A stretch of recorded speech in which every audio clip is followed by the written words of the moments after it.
Morning, Bitcoiners. I hope this is working. Let's see what's up. Let's see if it's working properly. We hope so. Well, we got an audience from Rumble coming in. We love that. We love that. Live chat. Let me see how the YouTube connection is going. It's always a crapshoot. We never know. Oh, yeah. It looks like we got it here. Yeah, it looks like we're live on X. That's good. Let's see if we're live on YouTube. I won't always be doing this. This is just because of the changing of studios and whatnot, getting used to the new stuff. It says I'm live on YouTube too, so we're good. B for victory. Not doing anything wrong. Nothing to hide. What does this one say? We love it. That's why. If you're not doing anything wrong, you have nothing to hide. That's why our politicians publish all their passwords and have cameras live streaming from their bathrooms. Very true. We'll be talking about that today for sure. It's an exciting day out there, isn't it? Bomatang. Good morning, Bitcoiners. B for victory. Hope you're doing well. Greg Anastas says, good morning. Rich versus poor mindset. Understand the game. That's a good way of putting it. Indeed. We like to choose rich around here, right? Zappa BTC says, good morning and good day. Robert, good morning. LFG. We love LFG. Timothy Vander Linden says, good morning from good evening from Thailand. We love Thailand. LMH, good morning, LMH. Hope you're doing well. Lightning Vend is here in El Salvador, Bitcoin country. He says, sun up and coffee is great, isn't it? Honestly, one of the best cups of coffee. Like I still remember it. A cup of coffee that I had in El Salvador. It was like nothing. It was a different beverage. Much better. Very, very good. Connectel says, bonjour, y'all. Bonjour, Connectel. Hoddle T Washington in the house saying good morning, Hoddle T. Hope you're doing well.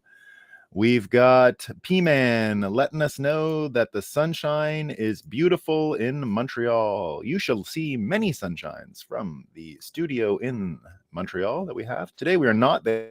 We're picking up the stuff we left behind when we went to Barbados, and we leave from Christmas here at my wife's parents'. So that's what we're doing. We're picking up the car. The car started no problem yesterday. I had to buy a new battery. That's my trick. I don't even bother calling a tow truck to charge the battery or anything. I just buy a new battery and that takes care of it, you know. But what about the environment?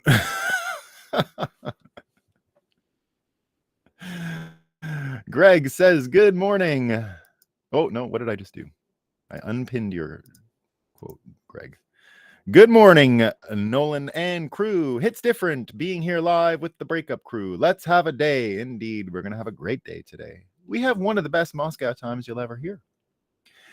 Beautiful sunrise in NYC, Ben says. We love the NYC sunrises. I had a great one when I lived there.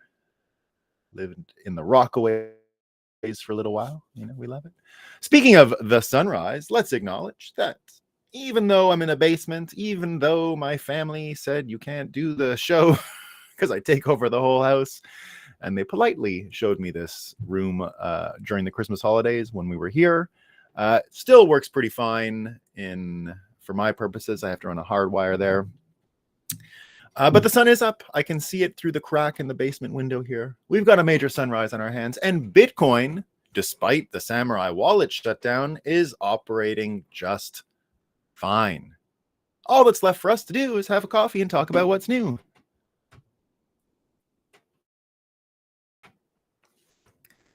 It's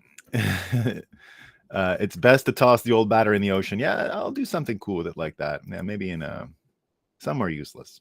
Muslim Bitcoiner says, Assalamu alaikum. Oh my God, Samurai wallet. What the heck? We'll talk about that today. Hey, Patrick, good morning, Count. Jevy, good morning, friends. Nice to see you, Jevy. Nice to see you. Hope you're doing well, Jevy. Hope you're doing well. All right. Let's get into some Moscow time. What's happening with the Moscow time, right? What's happening with the Moscow time? How do I unpin Jeffy's comment? Unpin. There we go. There we go. So Moscow time. Let's get it started. The New York Times letting us know. You know, we talk about the food stuff here a lot, right? We like to start every morning with a little bit of the diet and health advice from the Fiat world. What do they have to say today over at the New York Times?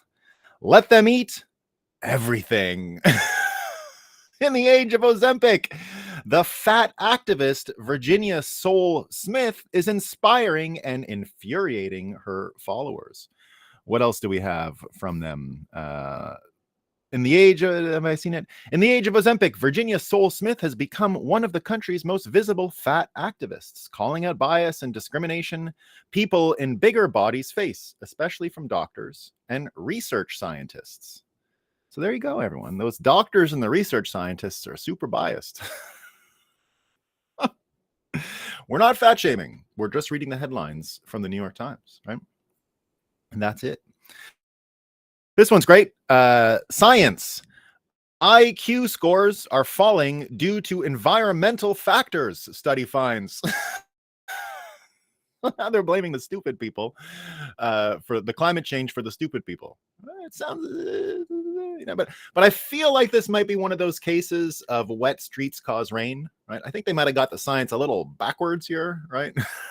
Look, all the dumb people believe climate change. Climate change must be making people dumb. That's it. They got it. They definitely have it. There you go. This one's pretty great. All right. So everyone's complaining or happy. America just voted all kinds of money over to Ukraine, right? That should solve the problem, right? Here's 60 billion. And we read Zelensky's thank you letter yesterday, right? Zelensky said, thank you. This will make America forever the beacon of hope and the last bastion of democracy and the leader of the free world. He said all that, right? That was yesterday. Today, the UK news website, The Telegraph, says Ukraine has only 6 months left. $60 billion. It's $10 billion a month to run their operation. So they got 6 months left, guys. In 6 months, it's going to be enough. We need money. We need more money. The 60 billion you gave us, it's done. 6 months. They're already telling you now where you're going to be in 6 months. They're telling you now. It looks like, as in previous wars, Russia will have begun badly, but finished well through sheer determination. So, Richard Kemp, it's just because those Russians are determined, and in 6 months, Ukraine's going to be out of money, and that's all they have left. Yeah, they put me in the basement again. We don't mind the basement. We like the wallpaper. We love the wallpaper. So there you go. The 60 billion. They're already setting up the 6 months from now. It's not enough. They only have 6 months. Everyone, that's it. They're done. Oh, we got some Phil Bump stuff in the house. What's Phil Bump saying, right? So he's saying that, again, it's just the language, right? The language is too good. Analysis by Phil Bump. Wasn't it possible that Trump, facing a criminal trial, might finally see his base turn against him? Or erode? New polling shows that Republicans are much less likely to view the Manhattan trial as involving serious charges. This one's good too, from the Washington Post. Trump is being persecuted, but for real misdeeds. It's real. It's real. Phil Bump has another one, right? It's 2 times Phil Bump this morning. Again, I don't know how he comes up with the 2 to 3 articles a day, but this might be a clue as to how, right? Today, his problem with Trump is that Trump is giving away the key to the White House. And he says, why is Trump giving someone a key to the White House? Donald Trump is not the president, nor was the White House his when he was. So Phil Bump going into little obscure stuff here, but good for him. He's got to pump that content, right? He's got to find stuff to write about. So Bump, good job. Good job. Oh, this one's great. So, Trump's being persecuted for misdeeds, right? Real misdeeds. And why is he questioning the election? And why are his opponents not abandoning him when there's serious criminal charges? Serious, right? Breaking. Chris Mays announces indictments as a grand jury has just indicted a total of 18 Republicans, 7 of whom have been redacted for declaring that Donald Trump beat Joe Biden in Arizona during the 2020 presidential election. The charges include conspiracy, fraud, and forgery. So good. Oh, this one's great. I got a whole set right now. We're going to start with this one, but we're going to go through time a little bit, right? We're going to go back into time and read some oldies but goodies because we're getting into COVID stuff, right? All right, ready? This is great. This is from the Daily Mail, right? The same people. Oh, no, that was the Telegraph telling you that Ukraine had 6 months. This one's from the Daily Mail. It's excellent. Ready? Chimps are now eating disease-ridden bat feces as over-farming wipes out food sources in Africa. And experts warn it could start the next pandemic. Now it's the monkeys eating the bats. They're going to get you now. It's COVID-20. COVID-19 wasn't good enough. Now they're eating bat shit. And I think the monkeys are going to go batshit crazy. That's what's happening. The monkeys are going batshit crazy because they're eating the bat shit. Daily Mail's telling us that, right? But let's go down memory lane for a second, right? Let's go down memory lane for a second. Let's talk about all the times COVID-19 was also caused by batshit, right? Batshit crazy stuff. Here we go. The Washington Post. Tom Cotton keeps repeating a coronavirus conspiracy theory that was already debunked. This is all from 2020. These are all from 2020. Wait till you hear what they were saying back in 20.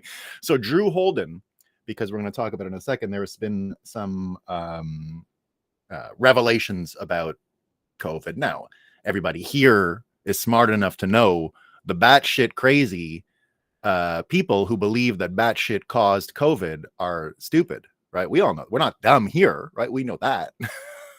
We know it wasn't the batshit, right? Even Jon Stewart told the stupid people a little while ago that the coronavirus and the thing and the wet market, I don't know about the wet market, right? So here's everything we heard, and Drew Holden put them all together just to show how funny the lab leak suppression stories are, right? So these are lab leak suppression stories, and they're excellent. They're really good. So let's keep going. Senator Tom Cotton repeats fringe theory of coronavirus origins. Scientists have dismissed suggestions that the Chinese government was behind the outbreak, but it's the kind of tale that gains traction among those who see China as a threat, right? Tom Cotton, this is from CNN. Tom Cotton is playing a dangerous game with his coronavirus speculation. February 18th, 2020. This was even before the lockdowns, but now we're into March 21st. Fact check. This is from USA Today. Did the coronavirus originate in a Chinese laboratory? Fact check. The claim the coronavirus may have originated in a Chinese laboratory. Our ruling, false. USA Today, false. National Geographic got in the mix. Fauci, no scientific evidence the coronavirus was made in a Chinese lab. There's no evidence. There's no evidence, guys. Right? Fauci said it. There's no evidence. Forbes, no, COVID-19 coronavirus was not bioengineered, idiot. Here's the research that debunks that idea. CBS News. Dr. Fauci again dismisses Wuhan lab as source of coronavirus. Again, he did it again, guys. Come on, believe him. Believe him. Fauci, so credible. Washington Post. Experts debunk fringe theory linking China's coronavirus to weapons research. It goes on and on. NPR. Scientists debunk lab accident theory of a pandemic emergencies. ABC News. Sorry, conspiracy theorists. Study concludes. The study concluded. The study. It's a study. And it concluded that COVID-19 is not a laboratory construct. CNN. Coronavirus myths and misinformation debunked. Debunked. Myth, coronavirus is man-made. Reality, don't believe everything you read on the internet, you stupid shits. Bloomberg, prognosis. China's Batwoman rebukes Trump, denies virus linked to lab. Vice News, this is great. Vice got into it, right? Trump's Wuhan lab coronavirus conspiracy theory is bogus, according to everyone. How did they go out of business? How in the hell did someone who writes headlines like this go bankrupt? The theory is bogus according to everyone. Actually, everyone. CNN. Anthony Fauci just crushed Donald Trump's theory on the origins of the coronavirus. Fauci crushed Donald Trump, right? MSNBC, Chris Hayes on right wing's escape from the lab theory of coronavirus origins. This is what Chris Hayes said out loud in public in 2020. He says, but the Trump administration is so desperately grasping at straws, trying to find someone to blame, that they don't even seem to understand what they're saying. They just want a convenient scapegoat. NPR, as Trump pushes theory of virus origins, some see parallels and lead up to the Iraq War. Trump's a warmonger, according to CNN. This gets better. CNN Politics. Yes, of course, Donald Trump is calling coronavirus the China virus for political reasons. It's just political. We got more, though. It never ends. So Drew Holden saying here about polls that came out. Nearly 30% in the U.S. believe coronavirus theory that's almost certainly not true. Study. Nearly a third of Americans believe a conspiracy theory about the origins of the COVID virus. 30% of Americans believe the coronavirus came from a lab despite complete lack of evidence. Complete. There's no evidence at all. Oh, geez, it's good. There's so many more. He went on. He collected all these. It's just a real work of art. Oh, but what's this? Now, the Associated Press today writes this article. Toxic, how the search for the origins of COVID-19 turned politically poisonous. What do they believe? It's Trump's fault. He made it political too early. Too early. It's too early. It's too early. And of course, lots of people today talking about the whistleblower that linked it all there, and it looks obviously like we know.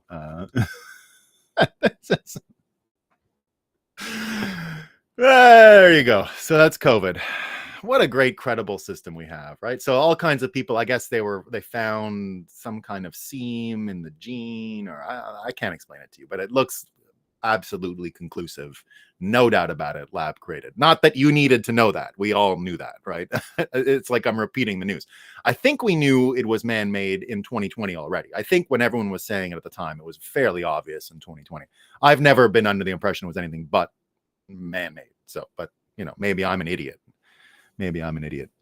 Okay. So speaking of rotten systems that lack all credibility and that everyone laughs at, that's kind of our theme for today, right? We're going to talk about the samurai wallet stuff.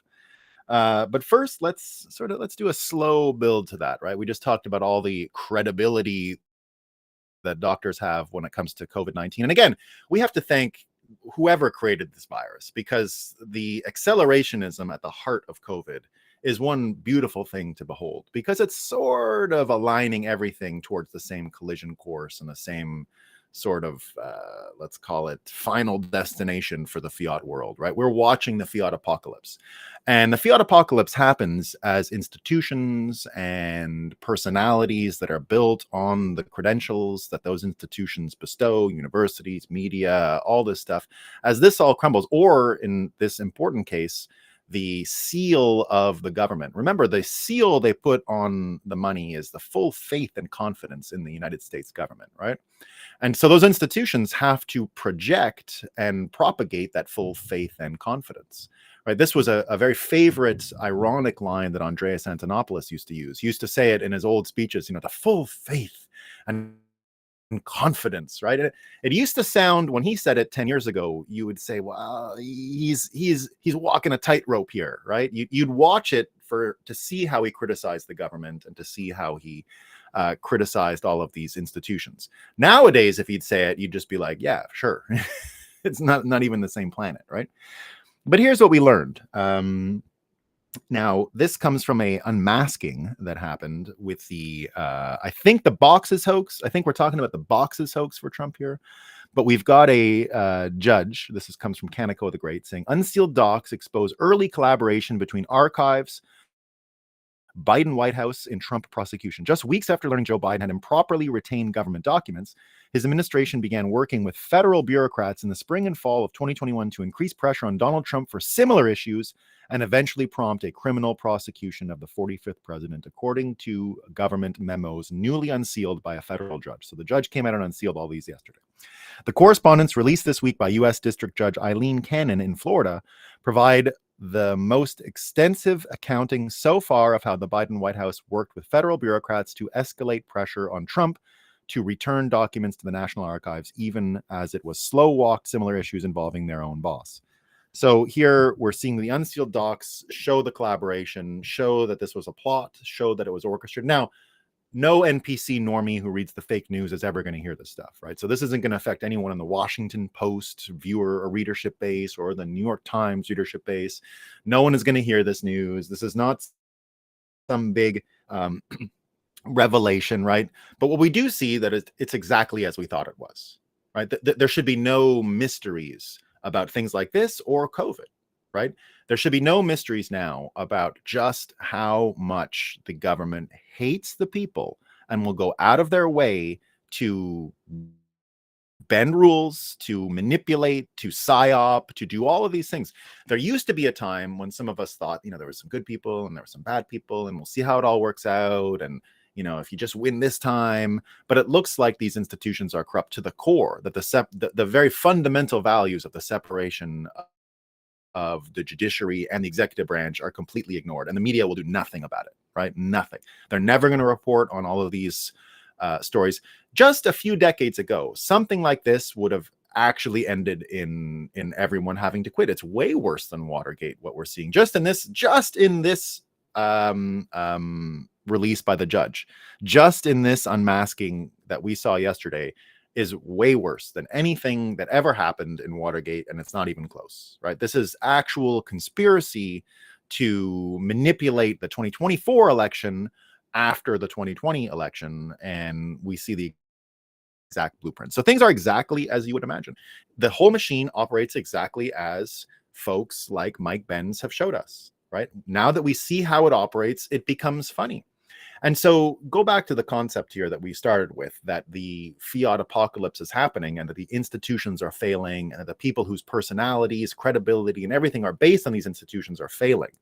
And we start to get our result. And that's why it makes it hilarious. We read that letter yesterday from Zelensky, right? Saying America is the leader of the free world, right? The leader of the free world. Isn't it hilarious when you see Biden not only conspiring with prosecutors to go after his political opponent, but that he goes on stage and he's doing it, guys. He's doing it. It couldn't be better. He's up there yesterday saying things like, 4 more years, pause. Aren't you so happy that he's hanging in? So he reads his teleprompter and he tries to elicit a chant. It's the typical political chant in America. 4 more years, 4 more years. It happens that any incumbent who's running for re-election gets that sort of chant. And he tried to induce it yesterday and it didn't happen, but he kept reading the teleprompter and then he goes, pause. So he goes, 4 more years, pause. I just love that he's hanging in there and doing that. Then he goes on and says, how many times does he have to prove we can't be trusted? So he's talking about Trump. And Biden in his speech says, how many times does Trump have to prove we can't be trusted, as in Biden and the Democrat Party? So watching this guy up there promoting the leader of the free world is probably the funniest thing you're going to see in the fiat apocalypse. Watching it all rest on Biden's mental acuity is the perfect end to fiat and the US dollar. It's the perfect end. And to watch him perform, to watch him try to perform, and to watch anyone associated with him lose all credibility. Again, I'll never stop mentioning how funny it is to listen to Janet Yellen tell you that, no, he's doing great. We can't keep up with him. He's too smart and too active that all the staff around Biden can't keep up with him. That's what she says. That's what she said when he had that disastrous interview a few weeks ago and didn't know where he was and couldn't even understand what was going on, right? She had to go on a media tour after and say, no. He's doing great. He's so clear. I meet him in meetings and it's like sharp mentally. It's perfect, right? It couldn't be better. Because indeed, all of these institutions are failing us, right? It's not just those ones. If you look at what Jesse Waters has said about the media and these government institutions, here's what he says. Trump's gagged and there's no cameras, so voters have to trust that what the reporters in the room say. The same reporters who pushed the Russia, the laptop hoax, the lab leaks hoaxes. Biden's fingerprints are all over this. As we learn, Trump's team is accusing the White House of not just being privy to the classified document case against Trump, but being the driving force behind it, right? So we've seen this. Is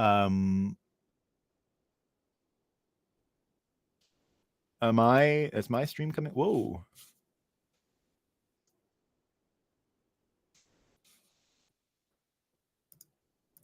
Yeah, I think that's just you. I think anyway. I think my internet's strong enough. So, but it's an old person's house, so it's not the strongest internet. Yeah. So, but here's the thing, right? You've also got in this one comment from Jesse Waters, we see the president colluding with the judiciary. So that's just the top of the funnel as far as the corruption and entropy that's entered these systems to corrupt them to the point where they're useless and they lack all credibility. And without credibility, we're in the territory of everything falling apart, right? So that's why when you read this letter, right, when we see all that's been done to Trump, let's see if I have a Kleenex around here. When you see all that's being done to Trump, let me just get a Kleenex, guys. My nose is running a little.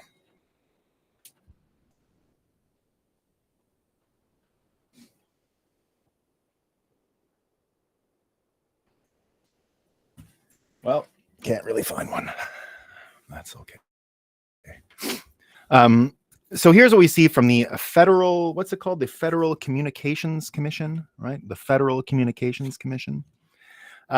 So they asked the chairperson, the commissioner, Brendan Carr, to go after Elon Musk. So you've got the Federal Communications Commission asking its commissioner to prosecute Elon Musk for politics. And so Brendan Carr, who has been opposing these people for a while, opposing the kind of synchronicity and collusion and coordination that Biden just demonstrated with the boxes hoax to get Trump, we're seeing it now go after Elon Musk as well. So he says in his letter, he says, this morning, an organization called the Ukrainian Congress Committee of America submitted a filing with the FCC asking the agency to use its official powers to go after Elon Musk based on their view that he is not doing enough to help Ukraine. Their filing asked the FCC to require Musk to step down from Starlink, to stop processing Starlink applications altogether, and ultimately to revoke SpaceX's FCC licenses.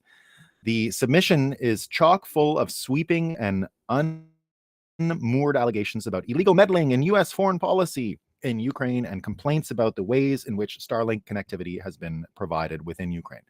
So it's clear here again, right? It's exactly what it looks like. The same way that the Trump prosecution is exactly what it looks like. Corruption of the worst order, the kind of corruption that means people have to lose heads if we ever get in a position to change things. Space drop shit. You know what I mean?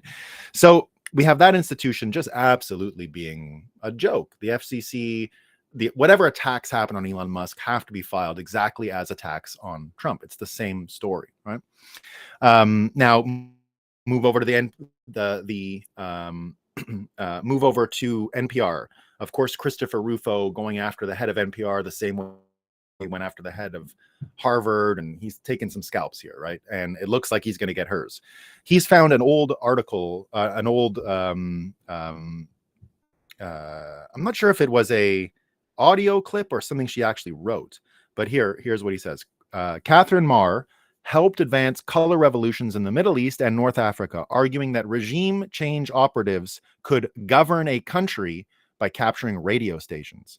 Now she has taken over NPR, bringing the color revolution home. So this is a frame that we've been using a lot here on the Breakup, which is that like a beached whale, everything America did to the world is now happening to itself. So the power that America exerted in the world, the power that allowed America to go around the world like a great whale, right? Just doing as it chooses and using its enormous strength and its enormous power to project what it wanted. In the case of whales, that same power is what kills it when they get too close to the beach, right? So everything that allows a whale to travel the world's oceans at their will and whim also ends up killing them when they get too close to a shore, because the energy that would allow them to move around like this now gets them stuck. And that's kind of what we're seeing with America in general. That's kind of one of the symptoms of the entropy that we see with the Fiat apocalypse, that when these institutions endowed with so much power end up turning on themselves, it's kind of a beautiful thing in a way, right? To watch it happen, to watch America affect. I think that the official count is something like 80 elections America has interfered with since 1948. Their first, when they learned how to manipulate the Italian election of 48, according to Mike Pence's historical account of how this stuff happened. So the skill set of the deep state in America was election meddling and election manipulation. Now that is coming back to America, right? What we see here is exactly like a color revolution. You create this false sense of lack of credibility in the system. You attack one person for not being Democrat enough. You talk about defending democracy, so whatever you do is okay because you're the hero of the story. So you split things into this binary, and you're able to use that to divide and manipulate people abroad. But that's exactly what has now turned in on America. So now that you have the NPR person explicitly saying everything that Mike Benz has told us is true, these people running the mainstream media, running legacy media companies, or in this case, running a state-sponsored news agency, is legitimately aware and capable of understanding how color revolutions work, and it's probably been involved in them, right? So again, this comes down to the uselessness of the system, the corruption of the system, and just how pathetic it's become, right? But we got more examples, right? You've also got this one yesterday. So after the Speaker of the House, Mike Johnson, passed the money, he goes to Columbia University yesterday and starts heckling all of the protesters there, whatever you want to call them. Of course, he looks like a complete idiot, right? At the same time as he's doing all of this stuff, now Mike Johnson and the Sergeant at Arms is actually threatening Thomas Massie, who we love, right? Thomas Massie trying to audit the Fed, trying to pass the Prime Act, which is an act that would see food from farmers not have to go through any federal inspection if a farmer sells direct, as we already have in my home state of Vermont. So it would send the Vermont system nationwide and would get the federal government out of food inspections, right? Something I think would be great for America. So he also, when the vote for the Ukraine money, that's only going to last 6 months. Don't forget what we just heard earlier, right? They have 6 months left. Give us more money. When they voted for that, a bunch of people brought these Ukrainian flags. Thomas Massie was the guy who filmed them on the floor, and that video has kind of gone viral, right? Everyone's talking about all these people with the flags on the US floor, all ecstatic about all the money they got from Ukraine. Mike Johnson was one of them. So now it turns out that Thomas Massie is going to be fined. This is unless he deletes the video that he took. So here's what he says. Instead of fining Democrats for waving flags, the House Sergeant at Arms just called and said, I will be fined $500 if I don't delete this video post. Mike Johnson really wants to memory hole his betrayal of America. So indeed, all of Congress is useless, right? It's another one of these institutions that's complete dog shit. Dog shit. If you have a Sergeant at Arms, now I knew the Sergeant at Arms in Canada when I worked there. I actually saw him blow the brains out of a guy when we had this attack. I was in Parliament. We had an attack. Someone attacked us, right? Killed someone outside, drove to the main drag in front of Parliament, shot the guards there, stole the police car, drove it up to the main drag, got in the peace tower, shot everyone outside. I just happened to be there. And he started shooting people inside. No one had any guns. Canada, all the years I worked in Parliament, nobody had a firearm except the ceremonial gun that the Sergeant at Arms had to have. So, but he's a cool guy. He went and got the gun and did a full-on roll, bang, bang, bang, and shot him in the head. I saw the bullet holes and everything. Unbelievable, right? One of the craziest things I've ever seen in my life. And so, you know, Sergeant at Arms, that's the kind of shit they're supposed to do, not fine congressmen for taking videos on the floor, right? The Sergeant at Arms was supposed to be there to defend these people. Not this, right? So this is the corruption that we all see coming, that we've all observed for a long time. And now finally, and this is where things get beautiful, right? So we have all these different types of corruption. We have all these different institutions failing us. We have all of this stuff going on, but we're getting to the best one. And Samurai Wallet brings us right to it, right? So if you guys didn't know, yesterday, Samurai Wallet was shut down. The founders, I guess, were arrested. I guess they went to Portugal and got one of them. Another one was in America, I guess. You can't use Samurai Wallet now. It's one of these mixing things that they're saying. It was the Department of Justice again. They've charged them with money laundering, right? So it's the old FinCEN bullshit again, right? It's the FinCEN bullshit again. And indeed charged with money laundering, right? So here's what we know. Now, this is something that I've been talking about for a while. The original, let's say, prediction that I had, not really a prediction. The reason why I accepted that Bitcoin becoming the main money of the world was inevitable, or at least couldn't be stopped, or at least was needed, was because when I understood exactly what was going on with the money laundering regime around the world, I didn't know exactly how bad it was, but I knew it wasn't going to work anymore. Right. And so this was 2012. I learned about Bitcoin by studying the problems of the money laundering regime globally, FATF, FinCEN, FinTrack in Canada.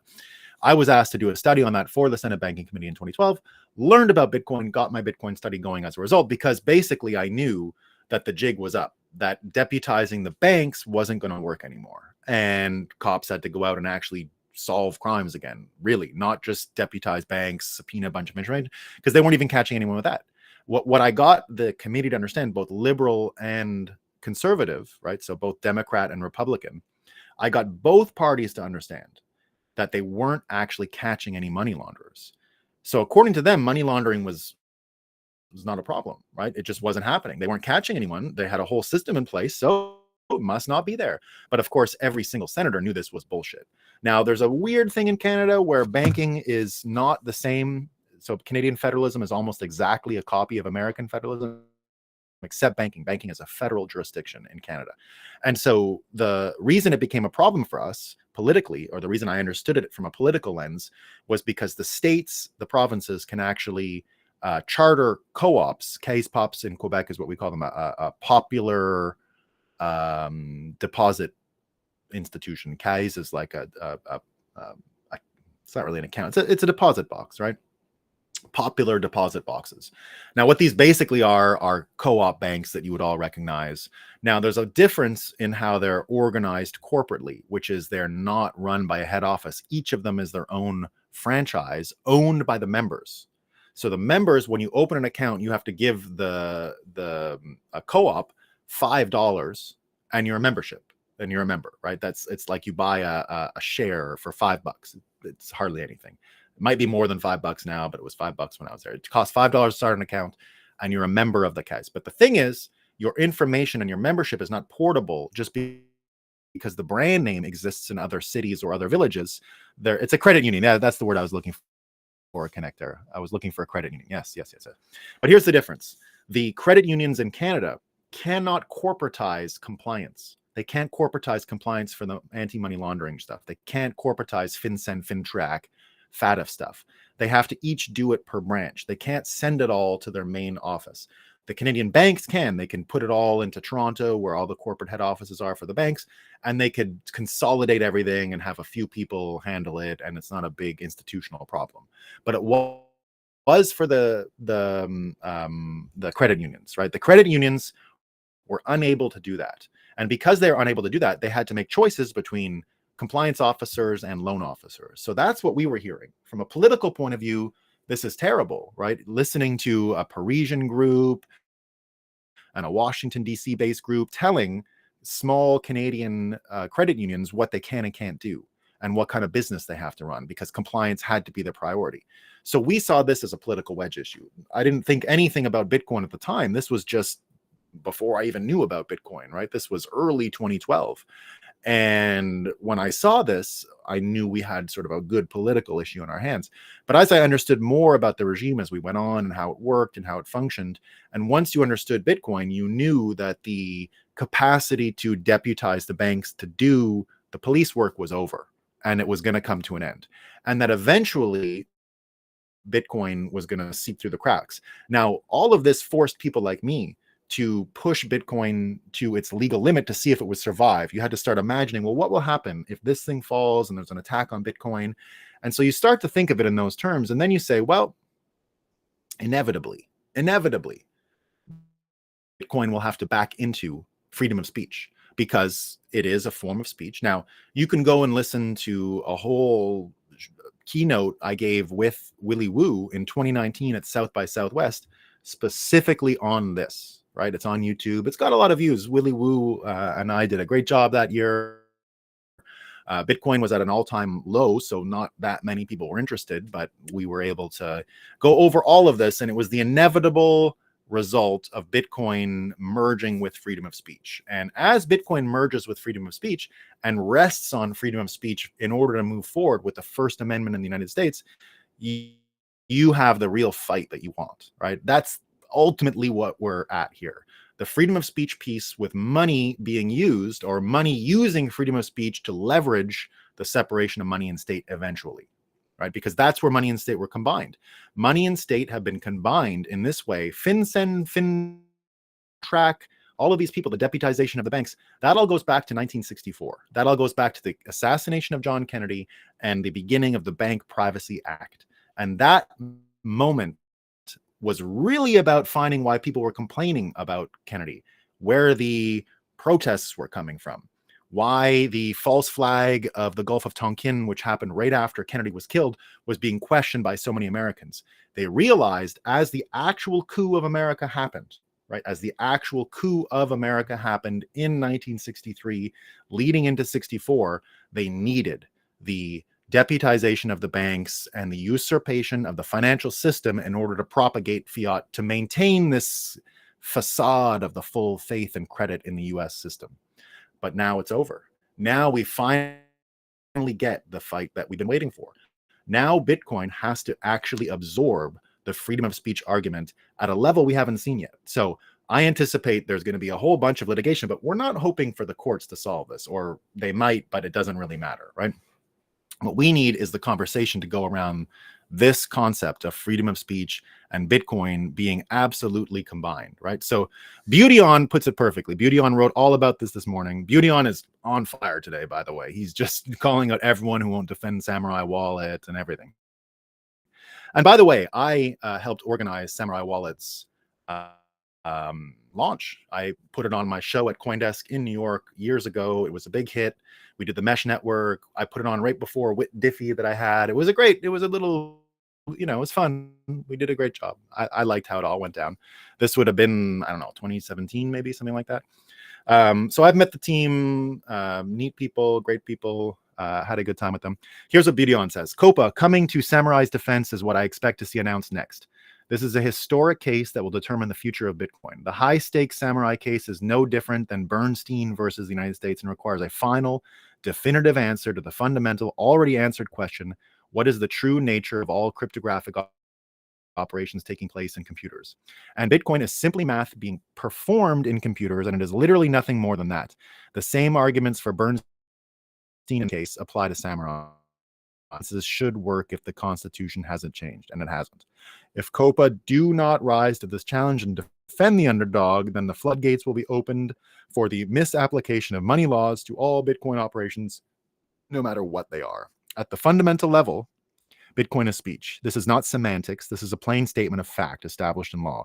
Everything you do in Bitcoin is protected speech. If you believe that this event applies only to mixing, you are mistaken.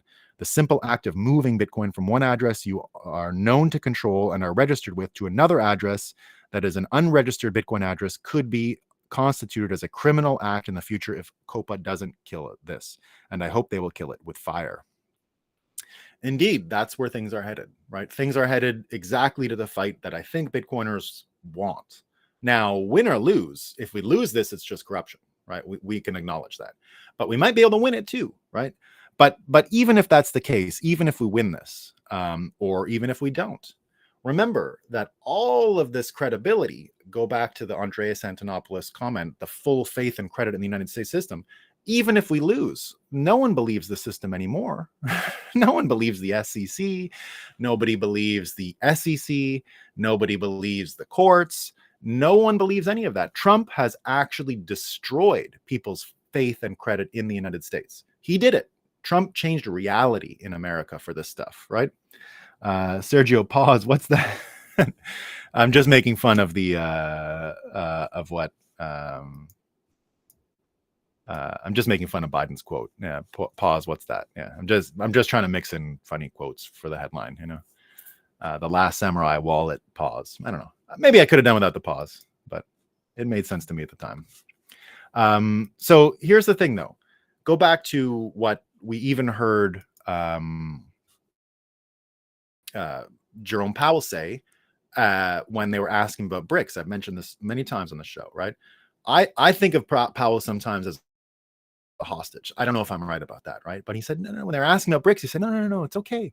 It's okay. If America still remains rules-based and Democrat-based, we have nothing to worry about, right? People are going to choose the rules-based democratic system, right? Now, I have a bit of a kinship to Jerome Powell, as I like to call him, simply because he's a lawyer, and I like the idea of a lawyer sitting at the head of the Fed Reserve, not for any other reason that I have education in that, and that's it, right? A lot of people don't know that lawyers actually overlap with economists, and that my favorite economist of all time, Ronald Coase, was a lawyer. He had nothing to do with economics, right? So he wasn't an economist at all. He was a lawyer. So that's where my my whole visa scam in America is based on me being an economist. It's true. It's an economist. I'm an economist on my passport and all that stuff. It says, you know, that's how I entered the United States, not as a citizen, as a whatever it is that I do. So the story then for the full faith and credit, the full faith and credibility, comes to Jerome Powell and everything we see with all of these institutions trying to push the fiat dollar, the fiat system forward. Balaji had a great take on it this morning. He says, maximalism will rise.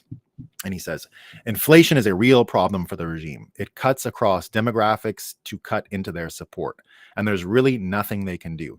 Yeah, they can hike rates, but that just means high prices for young people in another dimension, namely on their biggest ticket items like loans and cars. And of course, the entire US economy is based on endless money printing, and high rates mean the regime is piling up interest costs in an unsustainable way.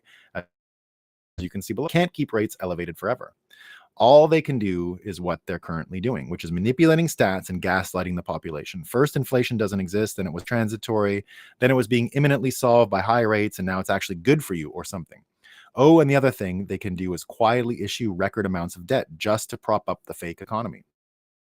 Who knows how long this lasts or how quickly it comes apart when it breaks, but the DC regime cannot pay its debts. They will eventually resort to printing gigantic quantities of money. However, if we're already at 64% of 18 to 29-year-olds thinking inflation is the number one issue, extrapolate out what it looks like when it's 75% or 95% or 99%, when we're all just drowning in oceans of printed paper.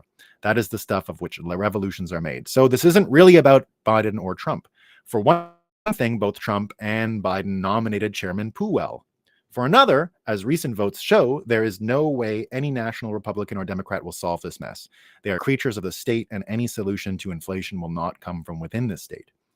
It will have to come from outside. That's why in the next, if the next one really is the people versus the government, the network versus the state, and most of all, the dollar versus Bitcoin.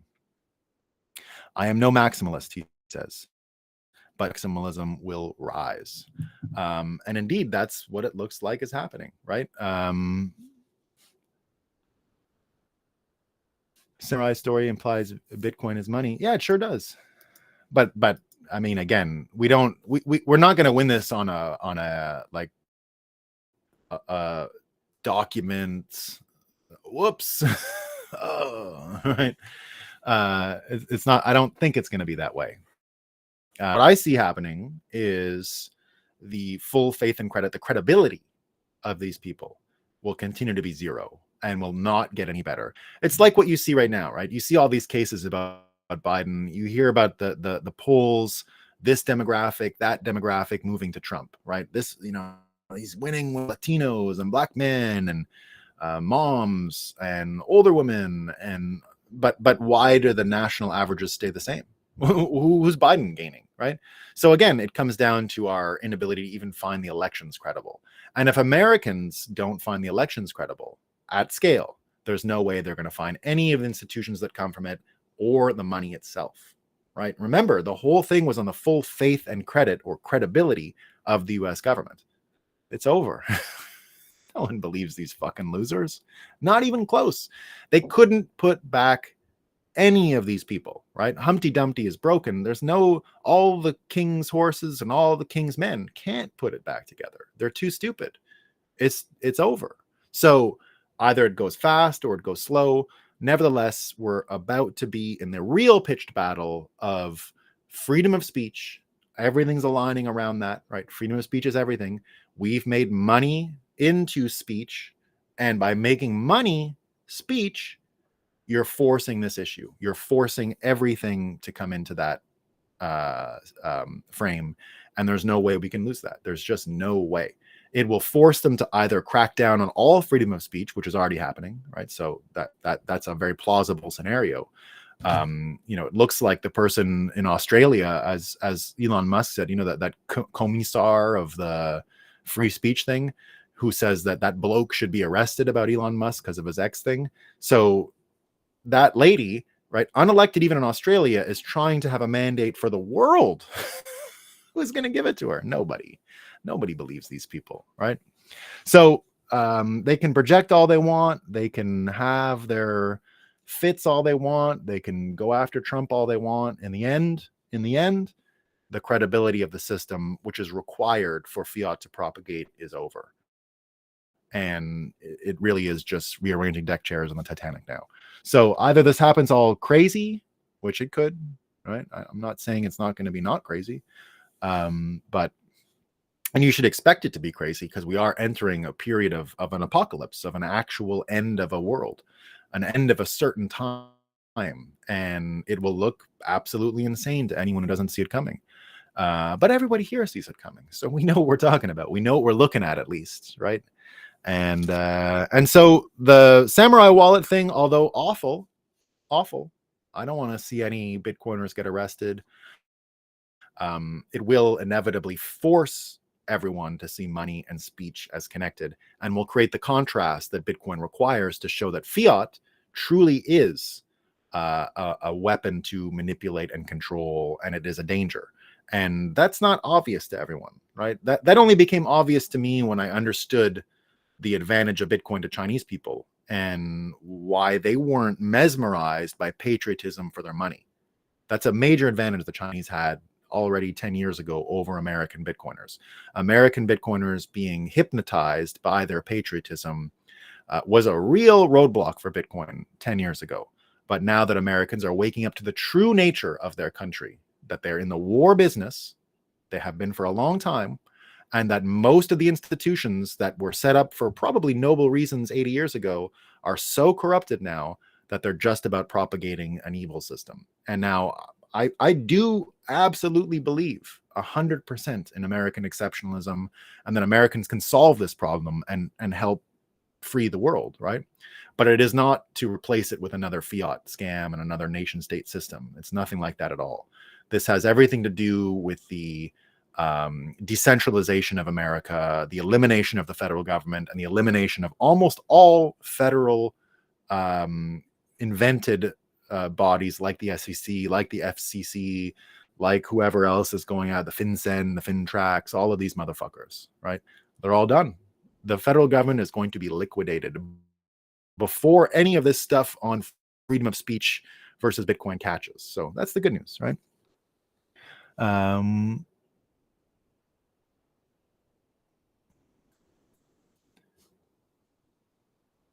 right, let's see what people are saying. Yeah, Fiat is going to evolve to a CBD. So I do predict Fiat will continue. I think there are so many sludge people, so many unhealthy sludge people, that there will be a coexistence for a while. Yeah, there will be. Now, they all love the abortions. They all love the gross food. They let them have it. Let them go to university. Let them get their university debt. Right? Let them have it all. Let them have what they want. And you got to really embrace the Canadian assisted suicide. That's my favorite one. Right? What Bitcoiner do you know out there saying, I want to have an abortion and then kill myself after with some maid? Right? Have you ever heard of anything like that? It's only one type of people doing it, and I don't really care. So they can fucking go, right? Bitcoin Deb, NPCs have absolutely no clue. But we have to make sure we don't spend too much time gloating over how stupid they are, right? It's not let them have what they asked for. That's it, you know? They have no clue. They watch cable TV where the corporate media, big pharma, and other life convince them otherwise. I'm among them here. It's painful. Yeah, we all see them. We all have them in our lives. We all have them all around, right? Actually, we still got Sparrow Wallet. Yeah, you could mix. It's just an allocation. Government really can't. Well, in this case too. I mean, Samurai Wallet wasn't much, as far as I understand.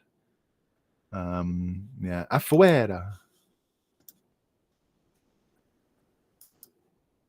Yeah, we love the chainsaw. It is coming. The chainsaw is coming, guys. The chainsaw is a coming. Energy is the original facilitator. Yeah.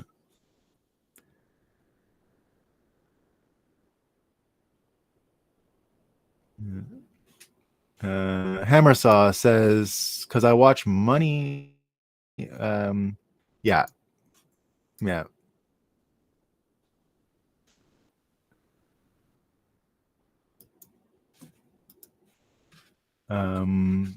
Luckily, I saw this coming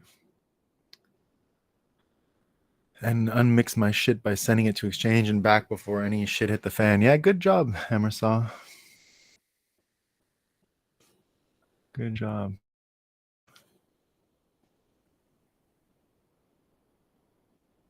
Yeah, this is good advice from Muslim Bitcoiner. By the way, anyone using used Samurai, get your funds out to new address. Those are most likely blacklisted. Yeah, it's true.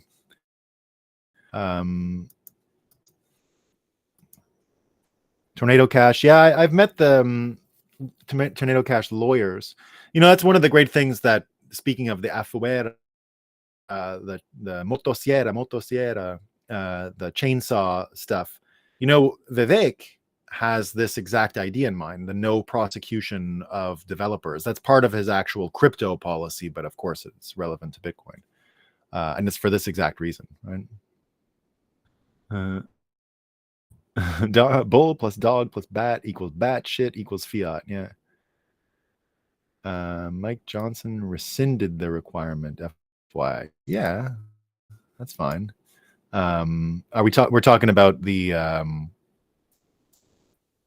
we're talking about taking the video down, right?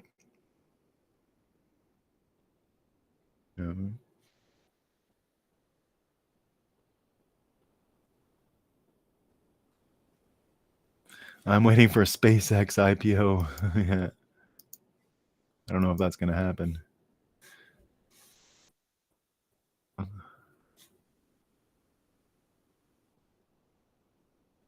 All right, going through these comments. Well, remember to smash the like, right? We love the likes.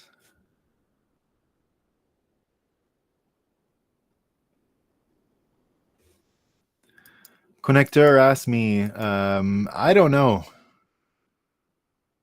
I don't know about that.